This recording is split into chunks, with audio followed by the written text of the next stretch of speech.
देखो कंस्ट्रक्टर अपना matter clear है पूरा। कंस्ट्रक्टर का पूरा ब्रीफ मैंने बता दिया था, ऑब्जेक्टिव टाइप्स अपने सारे सब कुछ हो गया था उसके अंदर, ठीक है। इनहेरिटेंस की बात करते हैं। ऊप्स का मोस्ट पावरफुल फीचर जो है वो इनहेरिटेंस है, जिसमें आप क्या कर सकते हो, एक एंटिटी के जितने भी एट्रीब्यूट्स है उनको दूसरी एंटिटी में यूज कर सकते हो, ठीक है।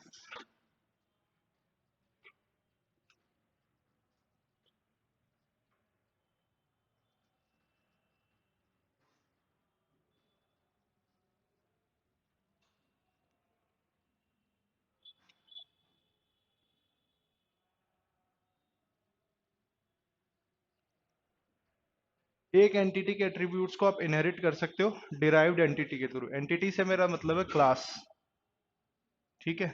और एट्रीब्यूट से मेरा मतलब है फंक्शंस और वेरिएबल्स, या इसके अलावा भी कोई भी अदर ऑपरेशन है, ठीक है।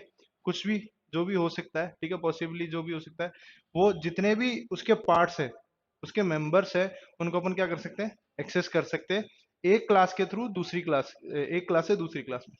अच्छा, जिसको इनहेरिट करते हैं उसे क्या कहते हैं, जिस क्लास को इनहेरिट, देखो इनहेरिटेंस है, नहीं, चाइल्ड क्लास किसने बोला? Child class is use for inherit to super class, ठीक है। देखो, जिसको इनहेरिट करते हैं उन क्लासेस को बोलते हैं सुपर, बेस या पेरेंट। ये तीन चीजें कह सकते हो, ठीक है। सुपर कह सकते हो, बेस कह सकते हो, पेरेंट कह सकते हो। इनको इनहेरिट किया जाता है, ठीक है। अब किसके थ्रू किया जाता है?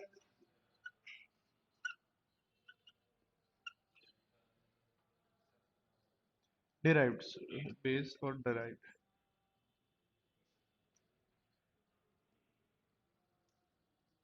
ठीक है। जिसको इनहेरिट करते हैं सुपर, बेस और पेरेंट, जिसके थ्रू इनहेरिट करेंगे इनको, उसको बोलेंगे सब क्लास, डिराइव्ड क्लास और चाइल्ड क्लास, ठीक है। तो अगर वैसे याद नहीं हो रहा तो पेरेंट चाइल्ड के हिसाब से याद कर लो, सुपर सब के हिसाब से याद कर लो, जिस जिस भी फॉर्मेट में आप याद करना चाहते हो याद कर लो, लेकिन इसमें कंफ्यूज नहीं होना कि किसको इनहेरिट किया जाता है और किसके थ्रू किया जाता है, ठीक है। दो अलग अलग चीजें हैं।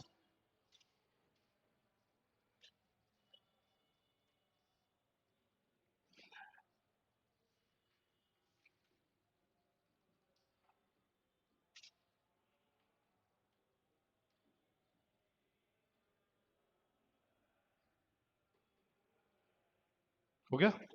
अब देखो, इनहेरिटेंस का मतलब क्लियर समझ में आ गया। अपन एक एंटिटी मतलब एक क्लास की प्रॉपर्टीज को, मेंबर्स को दूसरी क्लास में एक्सेस करेंगे, इतना समझ में आ गया। अब इसके लेवल कौन कौन से हैं, मतलब इसके टाइप्स कौन कौन से हैं?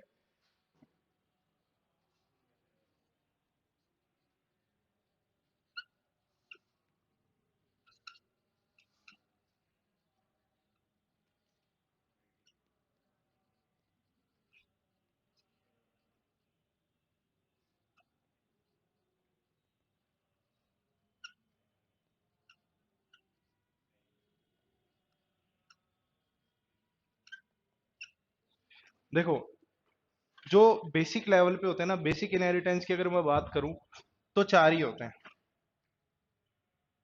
ठीक है। एक मल्टीपल को काउंट नहीं करते हैं, हाइब्रिड को काउंट किया जाता है। बेसिक लेवल पे जो इनहेरिटेंस होते हैं वो चार तरह के होते हैं: single level, multi level, hierarchical और हाइब्रिड, ठीक है। हाइब्रिड के अंदर मल्टीपल भी आ जाता है। तो बेसिक लेवल पे चार होते हैं। सी प्लस प्लस के अंदर पांच गिने जाते हैं, ठीक है, उसके अंदर मल्टीपल भी इंक्लूड होता है, जावा के अंदर आके वो हट गया था। तो single level, multiple, multiple, hierarchical और हाइब्रिड, ठीक है। अब देखो, पांच है तो पांच तरह के इनहेरिटेंस है। पांचों तरह के इनहेरिटेंस में क्या चीजें हैं, हर एक इनहेरिटेंस में कुछ ना कुछ चेंज है, कुछ ना कुछ नई एंटिटी, नया एट्रीब्यूट है, या फिर कोई नया फंक्शनैलिटी यूज किया गया है। फर्स्ट अपन सिंगल लेवल की अगर मैं बात करता हूँ तो सिंगल लेवल का क्या मतलब है, एक लेवल होगा, मतलब एक बेस क्लास, एक डिराइव्ड क्लास, ठीक है। सिंगल, एक बेस क्लास होगी आपके पास में, एक डिराइव्ड क्लास होगी, ठीक है। ये अपने पास में बेस है, ये डिराइव्ड है।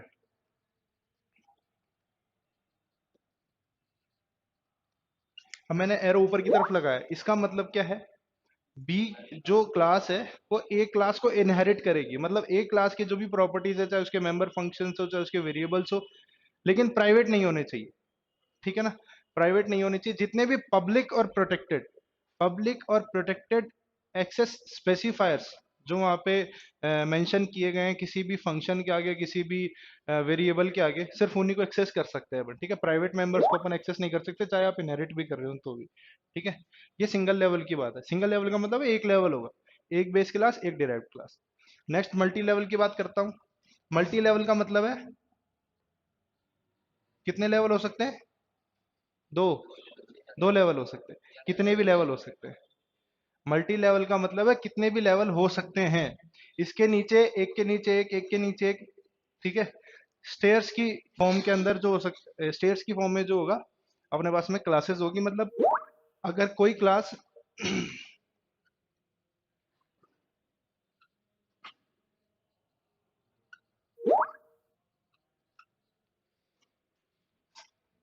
जो बेस क्लास होगी वो दूसरे वाले के लिए क्या होगी, इनहेरिटेड होगी, और जो नेक्स्ट वाली होगी वो नेक्स्ट वाली की इनहेरिटेड होगी। मतलब सी जो है वो बी को इनहेरिट करेगी, बी जो है वो ए को इनहेरिट करेगी। बट इसमें भी एक डिसएडवांटेज है, ठीक है। आप जो सबसे सुपर क्लास है उसको सबसे लास्ट वाली डेराइव्ड क्लास के अंदर एक्सेस नहीं कर सकते। मतलब जो एक प्रोटेक्टेड वाले फॉर्म की मैं बात कर रहा हूँ, जैसे ए क्लास है, ए क्लास की प्रॉपर्टीज को आप बी में एक्सेस कर सकते हो, तो क्या ए क्लास की प्रॉपर्टीज को सी में एक्सेस कर सकते हो क्या?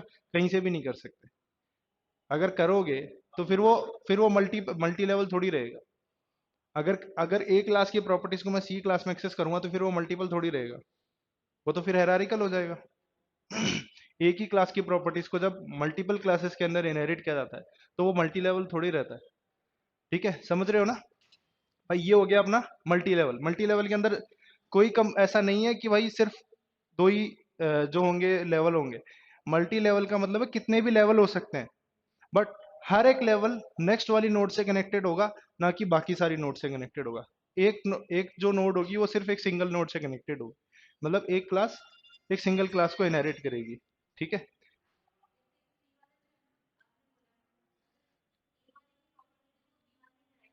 हाँ हाँ।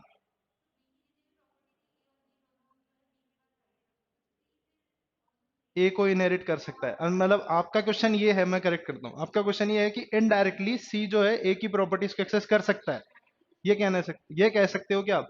उसके लिए जावा के अंदर एक चीज यूज की गई थी, इंटरफेस।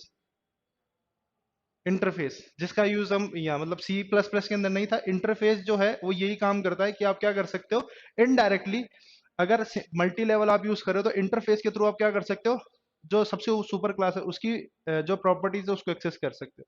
वो इंटरफेस का काम है, ठीक है। मल्टी लेवल समझ में आया? इसमें कोई डाउट? लेकिन सब में एक चीज कॉमन है, चाहे आप कोई सा भी एक्सेस स्पेसिफायर यूज करो, अगर आप प्राइवेट कहीं पे डिक्लेयर कर रहे हो तो आप चाहे उसको इनहेरिट करो चाहे मत करो, लेकिन प्राइवेट प्रॉपर्टी को एक्सेस नहीं किया जा सकता इनहेरिट करने के बाद भी, ठीक है। नेक्स्ट आते हैं अपन मल्टी लेवल पे। देखो मल्टी लेवल क्या होता है।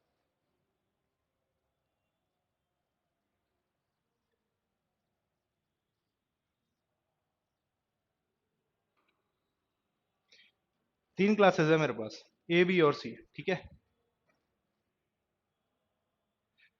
एक क्लास, एक जो होगी वो क्या होगी, सब क्लास होगी।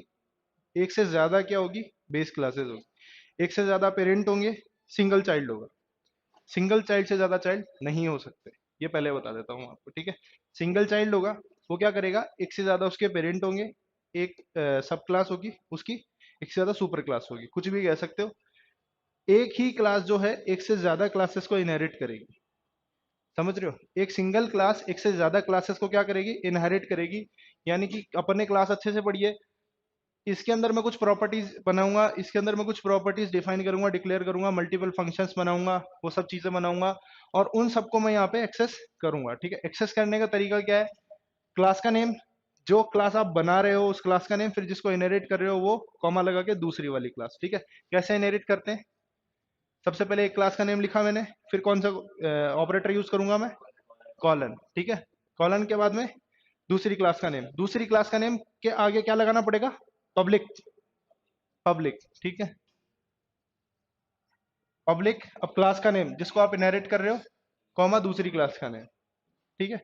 यही इनहेरिटेंस का तरीका होता है, ठीक है। अच्छा, क्या मैं ऐसा कर सकता हूँ क्या कि यहाँ पे एक और डिराइव्ड क्लास बना सकता हूँ? नहीं बना सकता ना, नहीं बना सकता। मल्टीपल मल्टीपल जो इनहेरिटेंस होता है उसके अंदर आप कितनी भी, जरूरी नहीं है दो ही बेस क्लासेस होगी, कितनी भी बेस क्लासेस ले सकते हो, पेरेंट क्लासेस कितनी भी ले सकते हो, लेकिन डेराइव्ड क्लास कितनी होगी, सिर्फ एक ही होगी। ठीक है, जरूरी नहीं है दो ही पेरेंट हो, तीन भी हो सकते हैं, चार भी हो सकते हैं, पांच भी, कितने भी हो सकते हैं, अकॉर्डिंग टू यूज आप कितने भी यूज कर सकते हो। ये मल्टीपल है। ठीक है, नेक्स्ट बात करता हूँ मैं हेरारिकल की। हेरारिकल में क्या होता है?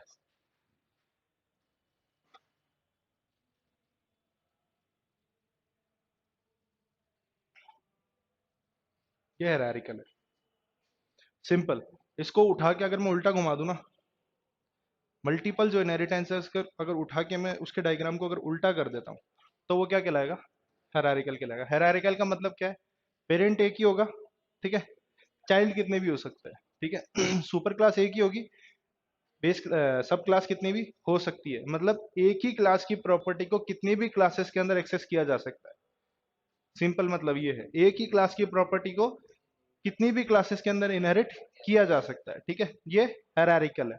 हेरारिकल भी इस तरह का होता है। ठीक है, अपने को वहां पे दो एक ही जैसे सेम क्लास है, अगर मैंने ये कर दिया, ए क्लास के सी क्लास के अंदर ए क्लास की प्रॉपर्टी एक्सेस कर रहा हूँ, ठीक है, फिर इसी क्लास के अंदर मैं बी क्लास की बी क्लास के अंदर इसी क्लास की प्रॉपर्टी को एक्सेस कर सकता हूँ, ए क्लास की प्रॉपर्टी। अब हाइब्रिड की बात करते हैं। हाइब्रिड जो है मल्टीपल और हेरारिकल दोनों का मिक्सअप होता है। ठीक है, ऊपर जो लेवल आएगा वो आएगा हेरारिकल का, नीचे जो लेवल आएगा वो आएगा मल्टीपल का। ठीक है, कैसे आएगा वो बता देता हूँ।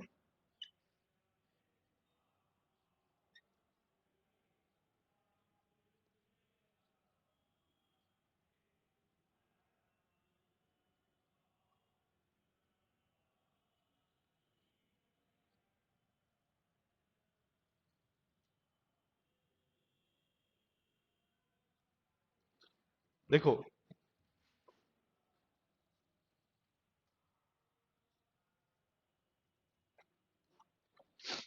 चार क्लास लिया मैंने, ठीक है, ए बी सी डी अपने पास में चार क्लास है। बी और सी क्लास जो है वो डिराइव्ड क्लास है, किसके लिए? ए के लिए। ए के लिए डिराइव्ड क्लास है। और डी जो है वो बी और सी के लिए डिराइव्ड क्लास है। ठीक है ना, सी और बी के लिए एक डिराइव्ड क्लास है, ए के लिए दो डिराइव्ड क्लास है। ठीक है, अब इसको अगर आप देखोगे ना टुकड़ों में तोड़ के, तो ये जो ऊपर वाला लेवल है ना, ये तो बना रहा है अपना हेरारिकल, और नीचे वाला जो लेवल है वो क्या बना रहा है? हाइब्रिड। इतना क्लियर है? सॉरी, ऊपर वाला जो लेवल है वो बना रहा है आपका हेरारिकल, नीचे वाला बना रहा है आपका मल्टीपल। ठीक है, ये दो लेवल बन रहे हैं अपने पास में। लेकिन यहाँ पे भी एक डिसएडवांटेज है, आप डी क्लास के अंदर ए क्लास की प्रॉपर्टीज को एक्सेस नहीं कर सकते हो। ठीक है, यानी कि डायरेक्टली आप क्या कर रहे हो, डायरेक्टली जो सबसे सुपर क्लास है उसकी प्रॉपर्टीज को सबसे चाइल्ड क्लास के अंदर एक्सेस नहीं कर सकते हो। ठीक है ना, ये अपने पास में पांच लेवल के इनहेरिटेंस है। अब इनके बारे में इनको डिक्लेयर करना सीखते हैं। डिक्लेयर कैसे कर देता है, इनका सिंटेक्स क्या रहता है? सिंगल लेवल जो रहता है, सिंगल लेवल जो इनहेरिटेंस रहता है उसको एक्सेस करने का क्या तरीका है वो बता देता हूँ। सिंगल लेवल को इनहेरिट करने का क्या तरीका है? एक क्लास बनाते हैं, ए नाम की क्लास बनाई मैंने, ठीक है, सही है, कोई दिक्कत नहीं है, सही है, क्या दिक्कत है? सेमीकोलन बोला करो भाई, जगो, पट खोलो। ठीक है, सेमीकोलन लगाना जरूरी है।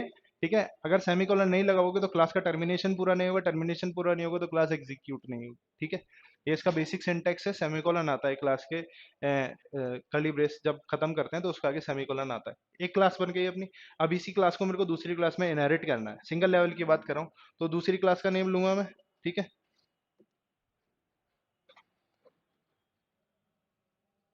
Class B colon, first class का नेम क्या डिफाइन करना पड़ेगा? पब्लिक।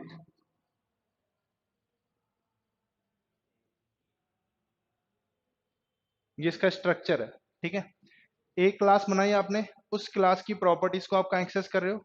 बी क्लास के अंदर। अच्छा, अगर ये मैं पब्लिक नहीं लगाऊं तो क्या होगा? अगर मैं पब्लिक नहीं लगाऊंगा, अगर मैंने यहाँ पब्लिक नहीं लगाया, ठीक है, तो क्या होगा? बाय डिफॉल्ट पब्लिक नहीं लेगा। अगर मैं पब्लिक नहीं भी लगाऊं तो क्या होगा? भाई, हमने अभी तक ये पढ़ा है कि जब भी इनहेरिट करते हैं तो अपन यहाँ पब्लिक लगाते हैं, मोस्टली आप पब्लिक लगाते हो। पब्लिक नहीं लगाऊंगा तो क्या होगा?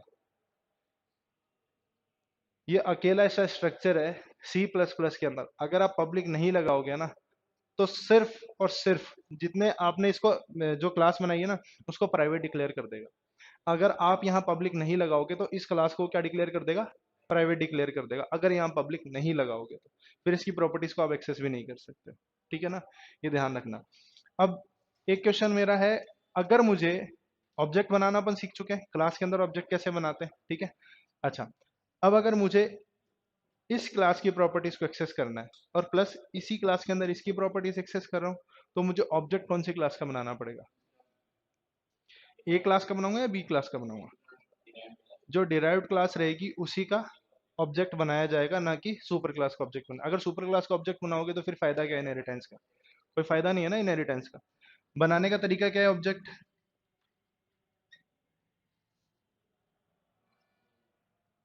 क्लास का नाम, क्लास का नाम क्या है, ए स्पेस, सॉरी बी है ना, B space object name OBJ. ये ऑब्जेक्ट बनाने का सिंटेक्स है, कोई डॉट नहीं, कोई ब्रैकेट नहीं, कुछ नहीं आएगा। क्लास नेम, जो भी जिस क्लास का आपको ऑब्जेक्ट बनाना है उस क्लास का नेम स्पेस ऑब्जेक्ट नेम। ठीक है, ये चीज क्लियर है। वो कंस्ट्रक्टर की बात है, कंस्ट्रक्टर की बात है, कंस्ट्रक्टर की नहीं, अभी बात नहीं कर रहा हूँ कंस्ट्रक्टर की। ये बेसिक सिंटेक्स है ऑब्जेक्ट डिक्लेयर करने का। अब उसके बाद में अगर आपको ऑब्जेक्ट के थ्रू किसी एंटिटी को एक्सेस करना है तो क्या करोगे, जो भी आपका ऑब्जेक्ट नेम होगा डॉट जो भी आपकी एंटिटी है, चाहे वो मेंबर वेरिएबल हो, चाहे वो मेंबर फंक्शन हो, कुछ भी हो सकता है। और कोई डिक्लेयर करने की जरूरत नहीं है आपको यहाँ पे कि भाई मैं ए क्लास की प्रॉपर्टी एक्सेस कर रहा हूँ या मैं बी क्लास की प्रॉपर्टी एक्सेस कर रहा हूँ। आपने जब यहाँ पे ये चीज लिखी ना तो ऑटोमेटिकली अपन ए क्लास की प्रॉपर्टी एक्सेस कर चुके हैं, आपको अलग से डिक्लेयर करने की जरूरत नहीं। अगर मैंने यहाँ पे फंक्शन बना रखा है कोई, अगर एबीसी नाम का फंक्शन बना रखा है तो मुझे यहाँ पे रेफरेंस देने की जरूरत नहीं है ऑब्जेक्ट को कि भाई मैं ए क्लास की प्रॉपर्टी जो है एबीसी फंक्शन है उसको एक्सेस कर रहा हूँ। मैं सिंपली एक्सेस कर सकता हूँ उसको इस तरीके से, सिंपली एक्सेस किया जा सकता है उसको। ठीक है ना, कोई ऐसे मेरे को वहां पे रेफरेंस देने की जरूरत नहीं है कि मैं क्लास की प्रॉपर्टी एक्सेस कर रहा हूँ, ऐसा कुछ भी नहीं होता। ठीक है, ये सिंगल लेवल की बात है। ठीक है, अगर मैं मल्टी लेवल की बात करता हूं तो मुझे कितने ऑब्जेक्ट बनाने की जरूरत पड़ेगी, सिंगल लेवल मैंने बनाया, सिंगल लेवल के अंदर मुझे पता था कि मुझे डिराइव्ड क्लास का ऑब्जेक्ट बनाना है, मैंने बना दिया ऑब्जेक्ट डिराइव्ड क्लास का। एक डिराइव्ड क्लास थी तो मैंने बना दिया। अब अगर मैं मल्टी लेवल की बात करता हूँ तो मल्टी लेवल के अंदर मुझे कितने ऑब्जेक्ट बनाने पड़ेंगे,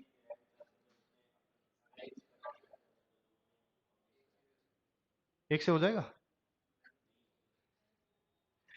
इसके अंदर मैं इस स्ट्रक्चर की अगर मैं बात करूं तो मुझे, सपोज करो मैंने तीन ही क्लासेस बनाई है ए बी और सी, मल्टी लेवल की मैं बात कर रहा हूँ।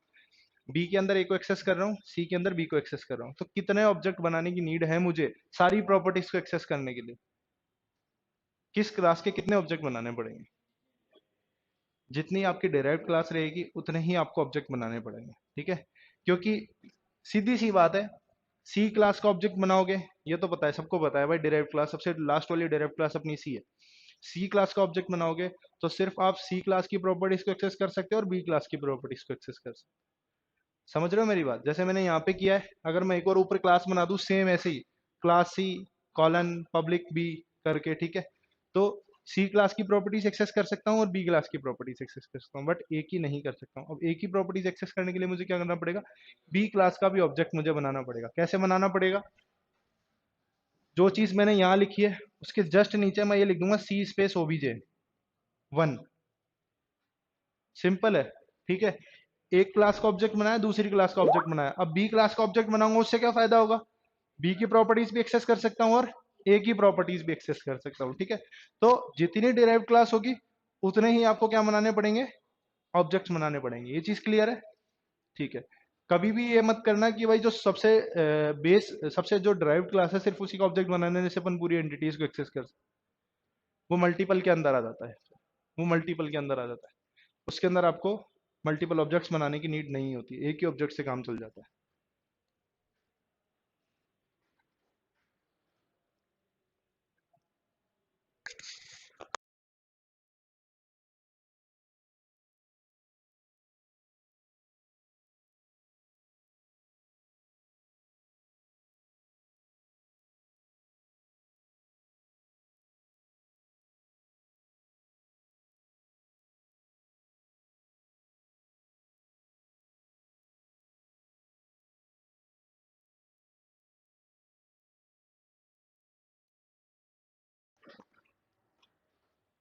ये चीज क्लियर है मल्टी मल्टी लेवल तक। अब मल्टीपल की बात करता हूँ।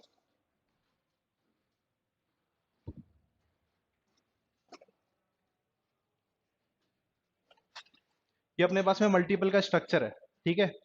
मैंने दो बेस क्लास लिए, एक डिराइव्ड क्लास लिए। Single derived class, multiple base classes, जरूरी नहीं है दो हो, तीन भी हो सकती है, चार भी हो सकती है, पांच भी हो सकती है। कितनी भी बेस क्लासेस आप क्या कर सकते हो, क्रिएट कर सकते हो, ठीक है। लेकिन एक्सेस कितने क्लासेस के अंदर होगी वो सारी क्लासेस, एक सिंगल क्लास के अंदर एक ही डिराइव्ड क्लास होगी, ये चीज ध्यान रखना, ठीक है। एक मैंने क्लास बनाई ए नाम की,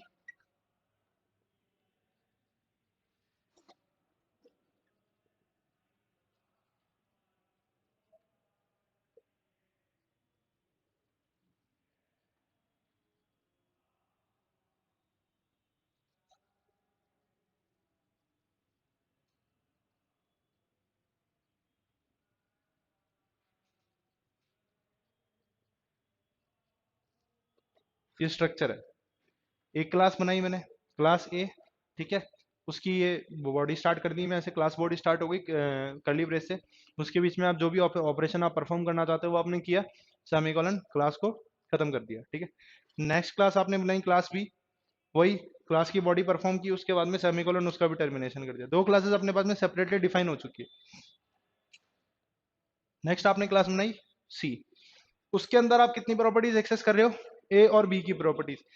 ये स्ट्रक्चर फॉलो हो रहा है यहाँ पे, ये वाला स्ट्रक्चर यहाँ फॉलो हो रहा है, ठीक है। एक सिंगल क्लास के अंदर आप दो क्लास की प्रॉपर्टीज एक्सेस कर रहे हो, ए और बी क्लास की प्रॉपर्टीज आपने एक्सेस करनी है यहाँ पे, ठीक है। अब यहाँ पे क्या होगा, आपको सिंगल ऑब्जेक्ट बनाने की नीड है, मल्टीपल ऑब्जेक्ट्स बनाने की नीड है ही नहीं, एक सिंगल ऑब्जेक्ट से आप काम कर सकते हो। हाँ, मल्टीपल ऑब्जेक्ट बनाने की नीड कब होती है,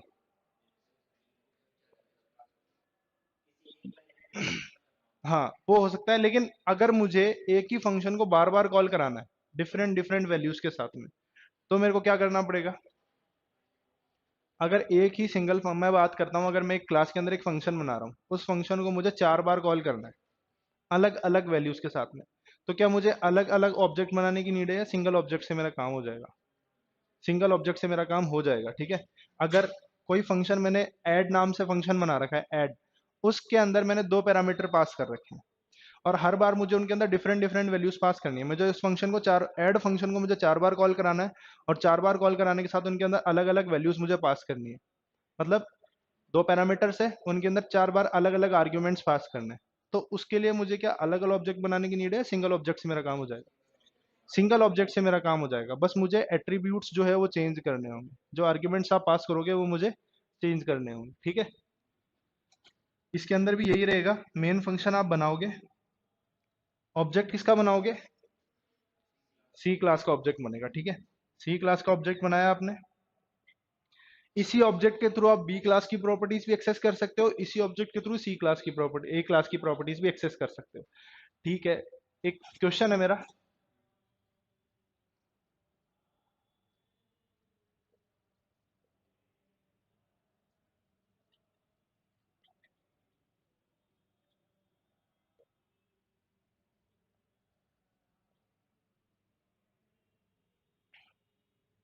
ये सिंटैक्स सही है क्या। मैंने ए क्लास के अंदर एक वेरिएबल बनाया है, इंटीजर ए इक्वल्स टू 10, ये पब्लिक बता देता हूँ लोग, integer A equals to 10 semicolon.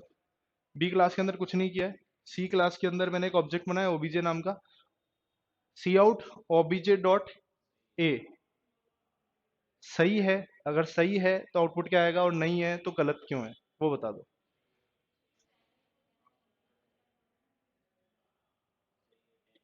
बताओ सर।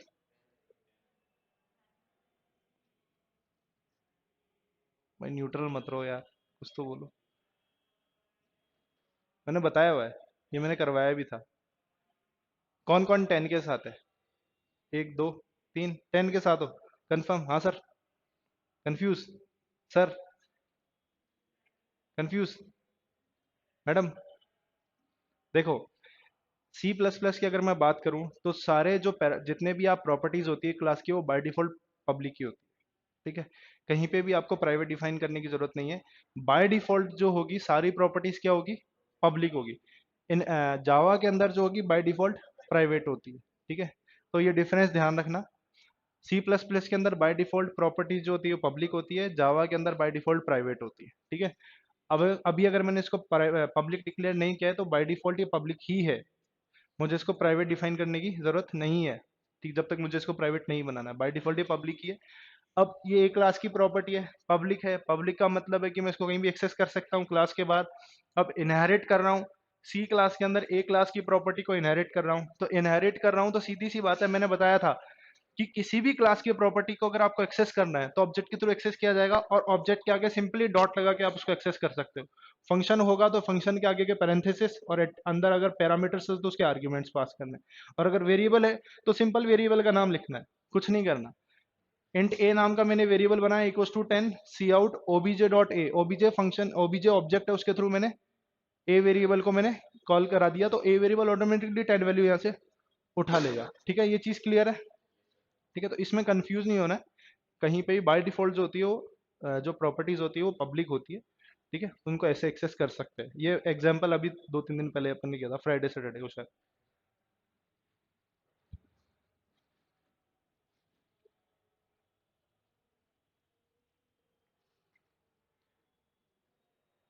ये मल्टीपल की बात हो गई। ठीक है, अब मैं बात करता हूँ हेरारिकल की। हेरारिकल में क्या होता है, ये स्ट्रक्चर हेरारिकल का है इतना, ये जो स्ट्रक्चर है ये हेरारिकल का है। एक बेस क्लास होगी, एक से ज्यादा डिराइव्ड क्लास होगी। ठीक है ना, एक बेस क्लास होगी, एक से ज्यादा डिराइव्ड क्लास होगी।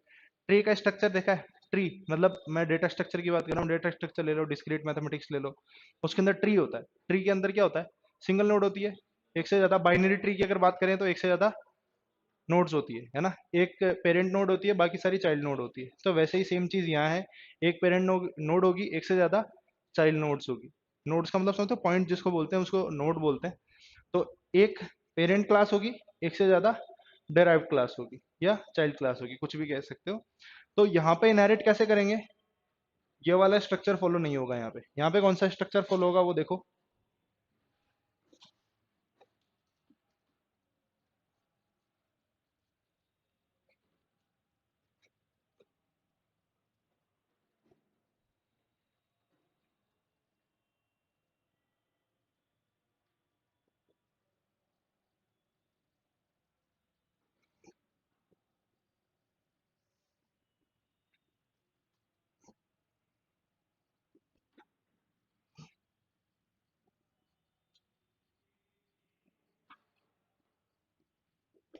ये स्ट्रक्चर यहाँ फॉलो होगा, इसमें और उसमें फर्क देख लो, फर्क दिख जाएगा।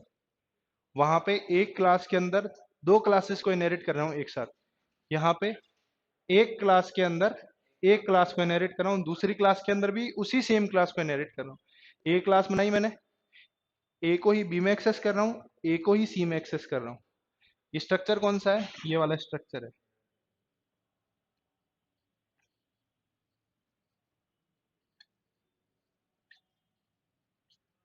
ठीक है, बी और सी क्लासेस जो है वो ए क्लास को इनहेरिट कर रही है। ठीक है, एक ही क्लास को इनहेरिट किया जाता है मल्टीपल क्लासेस के अंदर। और यहाँ पे भी कंपलसरी नहीं कि कितनी भी जो है दो ही ड्राइव क्लास होगी, कितनी भी डिराइव क्लास हो सकती है, लेकिन रूल ये है कि पेरेंट क्लास जो होगी वो एक ही रहेगी, सिंगल पेरेंट क्लास रहेगी। सिंगल से एक से ज्यादा पेरेंट क्लास यूज नहीं कर सकते हो। ठीक है, ये चीज समझ में आई, क्लियर है। यहाँ पे भी मैं वही एग्जांपल फिट कर सकता हूँ। ठीक है, अगर यहाँ पे कोई वेरिएबल बनाता हूँ, उस वेरिएबल को यहाँ भी एक्सेस किया जा सकता है, उस वेरिएबल को यहाँ भी एक्सेस किया जा सकता है।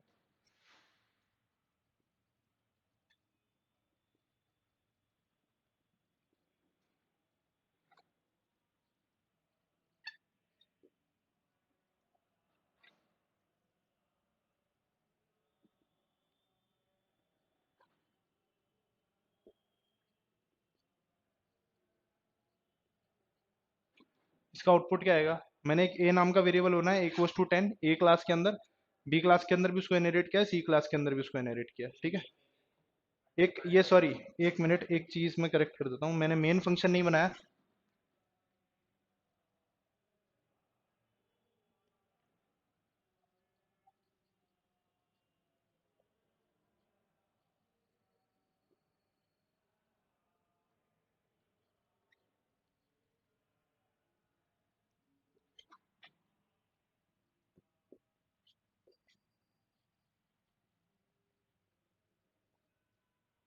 मेन फंक्शन के अंदर मैंने ऑब्जेक्ट बनाया बी क्लास का, ठीक है, और सी आउट ओबीजे डॉट ए किया है, आउटपुट क्या आएगा? गार्बेज वैल्यू भी क्या आएगी? एरर आएगी। मैं बताऊँ आप, एरर आएगी। एरर क्या बताएगी? मैं बताता हूँ एरर क्या बताएगा। You can't access this variable because it is declared as private, ठीक है। हमने उस एंटिटी को, इस एट्रीब्यूट को क्या कर रखा है? प्राइवेट डिक्लेयर कर रखा है। तो जिस एट्रीब्यूट को आपने प्राइवेट डिक्लेयर कर रखा है उसको आप एक्सेस नहीं कर सकते हो, ठीक है, चाहे आप कुछ भी कर लेना।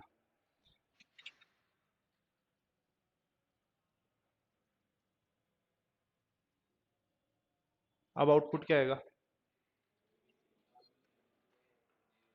बताओ? क्यों? मैंने तो पब्लिक डिक्लेयर किया, मेन गेट ही बंद कर दिया अपार्टमेंट का। बात ऐसी है, ठीक है ना। जो एक क्लास बनाई है मैंने, उसका मेन एंट्रेंस ही मैंने बंद कर दिया उसको प्राइवेट डिक्लेयर करके। तो इस पब्लिक को पूरी क्लास के अंदर कहीं भी एक्सेस कर सकते हो, बट इस क्लास के बाहर कहीं एक्सेस नहीं कर सकते हो, चाहे उसको आपने पब्लिक डिक्लेयर किया हो चाहे कुछ भी डिक्लेयर किया हो। मेन गेट क्या है? प्राइवेट है, तो अंदर एंट्रेंस क्लोज्ड है, कुछ भी नहीं कर सकते हो, ठीक है। अब अगर मैं सी का भी ऑब्जेक्ट बना के इसको एक्सेस करना चाहूंगा ना, तो भी एक्सेस नहीं कर सकता हूँ। जैसे मैंने बी का ऑब्जेक्ट बनाया, एक इसको एक्सेस कर रहा हूँ, नहीं कर सकता हूँ। सी का ऑब्जेक्ट बनाऊंगा तो भी एक्सेस नहीं कर सकता हूँ, किसी भी हाल में एक्सेस नहीं कर सकता, ठीक है ना। इसको पब्लिक डिक्लेयर कर दूंगा, इसको प्राइवेट कर दूंगा तो भी नहीं कर सकता हूँ, ठीक है ना। मतलब कहने का मतलब ये है, दोनों एंटिटी क्या होनी चाहिए?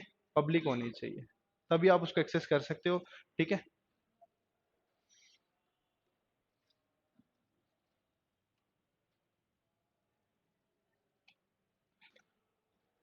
ये अपना हेरारिकल है। हेरारिकल क्लियर है? कोई डाउट इसके अंदर? ठीक है, इसमें से कोई मुश्किल से अगर कोई क्वेश्चन बनेगा भी, तो जितना मैंने आपको समझाया ना, इससे बाहर क्वेश्चन बनेगा नहीं, ठीक है। मैंने बाय डिफॉल्ट भी आपको बताया था कि अगर मैं किसी क्लास को अगर डिक्लेयर नहीं करता हूँ पब्लिक, इनहेरिटेंस के टाइम पे, इनहेरिट करते टाइम अगर मैं पब्लिक डिक्लेयर नहीं करता हूँ तो बाय डिफॉल्ट वो पब्लिक डिक्लेयर्ड हो जाएगी। सी प्लस प्लस के अंदर बाय डिफॉल्ट वो प्राइवेट डिक्लेयर हो जाएगी, ठीक है। बाय डिफॉल्ट वो प्राइवेट डिक्लेयर हो जाएगी, ये ध्यान रखना। अब इसकी बात करता हूँ मैं, हेरारिकल की, ये हाइब्रिड की, ठीक है। हाइब्रिड के अंदर क्या होता है? स्ट्रक्चर देख के समझ गए होंगे, ठीक है। स्ट्रक्चर देख के समझ गए तो प्रोग्राम भी देख लेते हैं इसका। ये लिख लिया?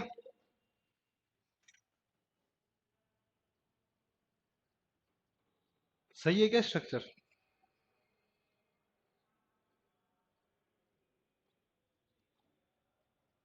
सही है, सही है। ए क्लास बनाई मैंने, ठीक है, ये सुपर क्लास हो गई अपनी। उसके बाद मैंने बी क्लास बनाई, उसके अंदर किसको एक्सेस किया? ए को एक्सेस किया। क्लास सी बनाई, उसके अंदर किसको एक्सेस किया? ए को एक्सेस किया। यहां तक का कौन सा स्ट्रक्चर है? हेरारिकल। एक क्लास की प्रॉपर्टीज को दो के अंदर एक्सेस कर रहा हूँ, तो ये हेरारिकल है, ठीक है।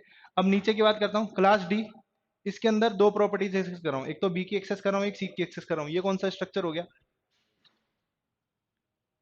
ये उठाऊं अगर मैं, तो ये कौन सा स्ट्रक्चर हो जाएगा? ये मल्टीपल हो जाएगा, ठीक है ना। एक से ज्यादा क्लास की प्रॉपर्टीज को आप सिंगल क्लास के अंदर एक्सेस कर रहे हो, डी क्लास के अंदर बी और सी क्लास की प्रॉपर्टीज को एक्सेस कर रहे हो, तो ये क्या हो गया? मल्टीपल हो गया। ये चीज क्लियर है? ये स्ट्रक्चर रहता है हाइब्रिड का, ठीक है। अब इसके अंदर कौन कौन से ऑब्जेक्ट बनाने पड़ेंगे?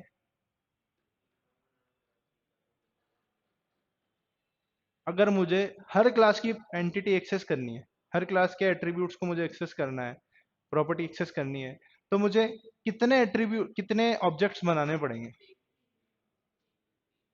तीन। कैसे? बी का बनाना पड़ेगा, सी का ही बनाना पड़ेगा और डी का ही बनाना पड़ेगा। ए का बनाने की जरूरत नहीं है। क्यों नहीं है? अगर मैं बी का ऑब्जेक्ट बनाता हूं, तो इससे मैं किसकी प्रॉपर्टीज एक्सेस कर सकता हूं? ए की। सी का ऑब्जेक्ट बनाता हूं, तो भी ए की प्रॉपर्टीज एक्सेस कर सकता हूँ, बी की एक्सेस नहीं कर सकता हूँ, ठीक है ना। बी की कब एक्सेस करूंगा? जब डी का ऑब्जेक्ट बनाऊंगा, बी और सी की प्रॉपर्टीज को एक्सेस कर सकता हूँ, ठीक है ना। कुल मिला के मुझे कितने ऑब्जेक्ट बनाने पड़ेंगे? तीन। यहाँ तीन बनाने पड़ेंगे। और अगर मैं फॉर्मूले की बात करूँ कि लाइक मैं सिंटेक्स की अगर बात करता हूँ, तो मुझे कितने ऑब्जेक्ट बनाने की नीड है? एक सुपर क्लास को छोड़ के जितनी भी क्लासेस बनाऊंगा ना, उतने ऑब्जेक्ट मुझे बनाने पड़ेंगे। समझ रहे हो? एक सुपर क्लास को छोड़ के जितने भी क्लासेस बनाऊंगा सबके ऑब्जेक्ट बनाने पड़ेंगे अगर मुझे पूरे प्रोग्राम की एंटिटीज को एक्सेस करना है। ये चीज क्लियर है? किसके ये बात समझ में नहीं आई? कहने का मतलब है एक सुपर क्लास को छोड़ के जितनी भी क्लासेस मैं बनाऊंगा ना उतने ऑब्जेक्ट मुझे बनाने पड़ेंगे। अगर मैंने 10 क्लासेस बनाई है टोटल तो मुझे ऑब्जेक्ट कितने बनाने की नीड है? 9 ऑब्जेक्ट बनाने की नीड है। ठीक है ना? 8 बनाए तो 7 ऑब्जेक्ट बनाने की नीड है। सुपर क्लास का कभी नहीं बनेगा, क्यों? क्योंकि वो ऑलरेडी एक्सेस है, उसका एक्सेस अपने पास में है, जब तक वो पब्लिक है। ठीक है? ये चीज क्लियर है? ठीक है। ये अच्छा, एक क्वेश्चन है मेरा जो बहुत बार आया भी है।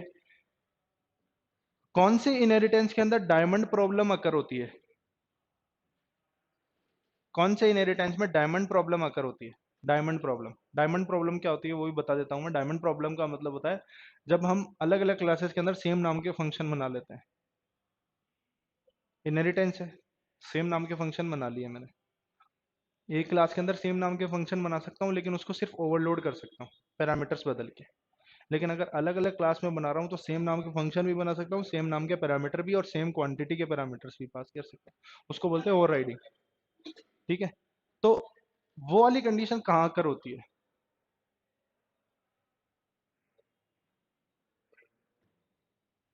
मल्टी लेवल में तो होती ही है, वो तो होगी। उसके अलावा मैंने बोला डायमंड प्रॉब्लम। मल्टी लेवल में डायमंड प्रॉब्लम नहीं आती। हाइब्रिड में, हाइब्रिड जो इनहेरिटेंस है उसके अंदर डायमंड प्रॉब्लम अकर होती है। वो कैसे अकर होती है? आपने 4 क्लासेस बनाई है, चारों क्लासेस के अंदर अगर मैं सेम नाम के फंक्शन बना लेता हूँ, ऐड नाम का फंक्शन बनाया, सेम पैरामीटर के साथ दो दो पैरामीटर मैंने पास किए सबके अंदर। ठीक है? हाइब्रिड जब बनाऊंगा तो इन तीनों चारों इनहेरिटेंस के अंदर जो मैंने फंक्शन बनाया वही सेम फंक्शन मैं हाइब्रिड के अंदर भी बनाऊंगा। जब कॉल करूंगा ना, एक सिंगल फंक्शन मैंने कॉल किया, एक ऑब्जेक्ट बनाया मैंने ओबीजे नाम का, ऐड नाम का मैंने फंक्शन बना रखा है, उसको मैंने एक्सेस किया, कोई पैरामीटर नहीं है, चारों क्लासेस के अंदर यही सेम फंक्शन बनाया बिना पैरामीटर के। तो यहाँ पे डायमंड प्रॉब्लम अकर होगी। यहाँ पे डायमंड प्रॉब्लम अकर होगी, क्यों अकर होगी? क्योंकि वो खुद जो है कंफ्यूज हो जाएगा। ठीक है ना? वो खुद उस वर्ड को कुछ बोला जाता है, नहीं, उस वर्ड को कुछ बोला जाता है, अभी मेरे ध्यान में आ रहा नहीं है, मैं बताऊंगा तुमको। ठीक है? एम्बिग्यूटी जिसको बोलते हैं, एम्बिग्यूटी। ठीक है? एम्बिग्यूटी जिसको बोला जाता है। ठीक है? एम्बिग्यूटी अकर होती है कि जब आप सेम नेम के फंक्शंस, डायमंड प्रॉब्लम का मतलब यही है कि सेम नेम के फंक्शंस आपने अलग अलग क्लासेस के अंदर सेम पैरामीटर्स के साथ में, सेम डेटा टाइप्स के साथ में बना रखे हैं, तो कौन सी प्रॉब्लम अकर होगी? डायमंड प्रॉब्लम अकर होगी, जिसके अंदर एम्बिग्यूटी परफॉर्म होती है। ठीक है? एम्बिग्यूटी का मतलब होता है कंपाइलर कंफ्यूज हो जाता है कि कौन सा फंक्शन जो अपने को कॉल करना है। और प्रोग्रामिंग के हिसाब से ये सही है, प्रोग्रामिंग के हिसाब से वो इसको सही मानता है, क्योंकि क्लासेस भी अलग अलग है तो फंक्शंस भी अलग अलग हो सकते हैं। एक क्लास को दूसरी क्लास से कोई मतलब नहीं होता है।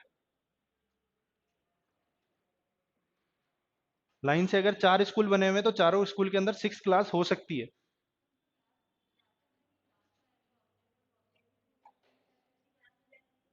लेकिन अगर उसी क्लास में जाओगे तो डिसाइड कैसे करोगे कि कौन सी क्लास के अंदर उसको एक्सेस करोगे?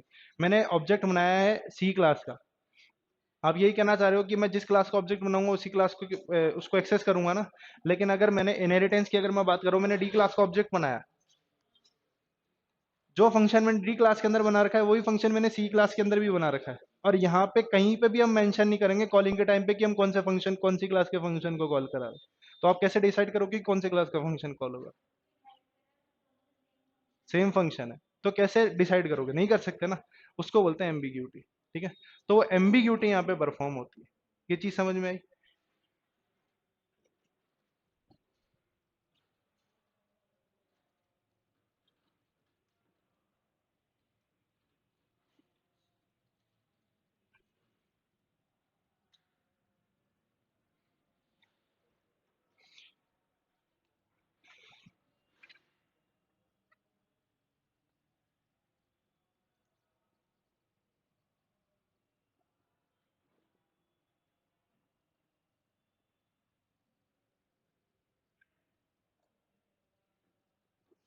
सही है क्या?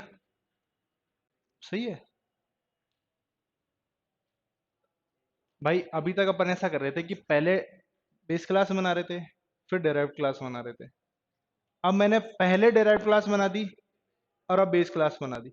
सही है? सही है, ठीक है ना।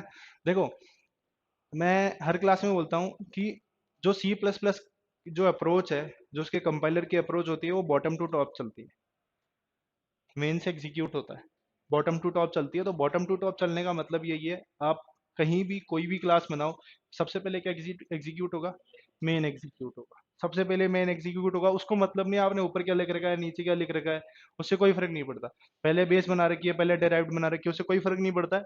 आप पहले चाहे बेस बनाओ चाहे डेराइव्ड बनाओ, स्ट्रक्चर सेम होना चाहिए। मैंने नीचे बेस बना दी, ऊपर डिराइव्ड बना दी, लेकिन उसके अंदर मैंने बेस को एग्जीक्यूट करा दिया, वहाँ एक्सेस करा दिया उसको बी को। If I am accessing this class in this very in this class, then we can define it in main. ठीक है, मेन के अंदर हम उसको डिफाइन कर सकते हैं ऑब्जेक्ट के थ्रू। ऑब्जेक्ट के थ्रू डिफाइन करते हो ना, एक्सेस करते हो ऑब्जेक्ट के थ्रू, तो कोई मैटर नहीं करता उसका अरेंजमेंट कैसा है। ठीक है, इस चीज का भी ध्यान रखना। एक क्वेश्चन और है मेरा,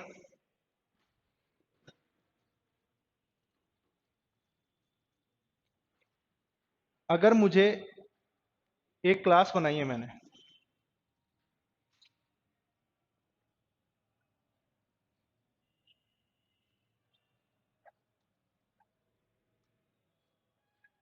फंक्शन बनाया, इस फंक्शन को बिना ऑब्जेक्ट के मुझे एक्सेस करना है, इस फंक्शन को बिना ऑब्जेक्ट के मुझे एक्सेस करना है, वो कैसे एक्सेस करूंगा? सिंटेक्स बताओ।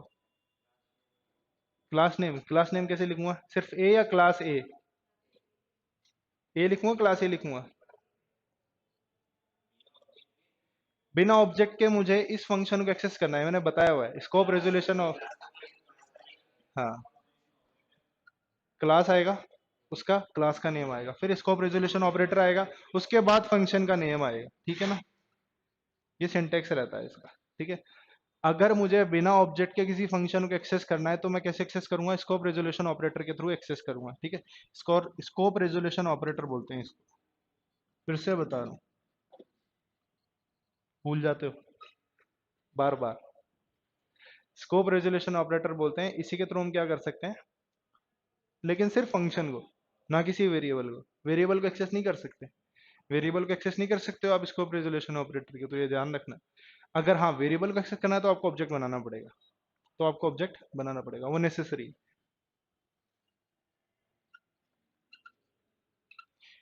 ये तीन कीवर्ड लिख लो, एक साइंड भी लिख लो। ये चार कीवर्ड लिख लो, टाइप डेफ, गो टू अपन ने बहुत बार यूज किया होगा प्रोग्रामिंग के अंदर। जब आप डिफॉल्ट वो ब्रेक यूज करते हो, कंटिन्यू यूज करते हो ना, तब गो टू भी यूज करते हो। तीनों का सेट ही होता है ये, गो टू, ब्रेक और कंटिन्यू। ठीक है, जैसे ब्रेक काम करता है, उसके अपोजिट कंटिन्यू काम करता है, और गो टू क्या काम करता है, जंप। ये तीनों जंप स्टेटमेंट होते हैं। ठीक है ना, ये मैं इतना हिंट दे देता हूँ। Typedef, go to, unsigned और साइंड, इनके बारे में पता करके लाना है।